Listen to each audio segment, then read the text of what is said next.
குமரி மாவட்டம் நாகர்கோவிலில் வாக்கு எண்ணிக்கை அலுவலர்களுக்கான பயிற்சி முகாம் மாவட்ட ஆட்சியர் அலுவலகத்தில் நடைபெற்றது. இதில் மாவட்ட ஆட்சியர் மா. அரவிந்த் கலந்து கொண்டு பயிற்சி வழங்கினார். குமரி மாவட்டத்தில் கடந்த ஏப்ரல் 6ஆம் தேதி பாராளுமன்ற இடைத்தேர்தல் மற்றும் சட்டமன்ற தேர்தல் நடைபெற்றதைத் தொடர்ந்து நாகர்கோவிலை அடுத்த கோணம் அரசு பொறியியல் கல்லூரியில் அதன் வாக்குப்பதிவு இயந்திரங்கள் பாதுகாப்பாக வைக்கப்பட்டுள்ளது. இந்நிலையில் வரும் மே மாதம் 2ஆம் தேதி நடைபெறவுள்ளதை அடுத்து வாக்கு எண்ணிக்கை பணியில் ஈடுபடும் மேற்பார்வையாளர்கள், ஊழியர்களுக்கான பயிற்சி முகாம் நாகர்கோவில் மாவட்ட ஆட்சியர் அலுவலக வளாகத்தில் உள்ள வருவாய் கூட்டரங்கில் நடைபெற்றது.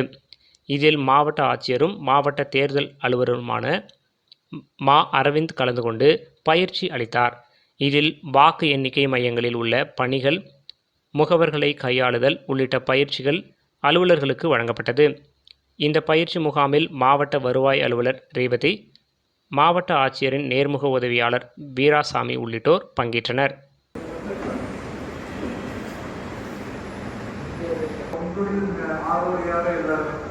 எல்லாருக்கும் மிகவும் போட்டிருக்கோம்.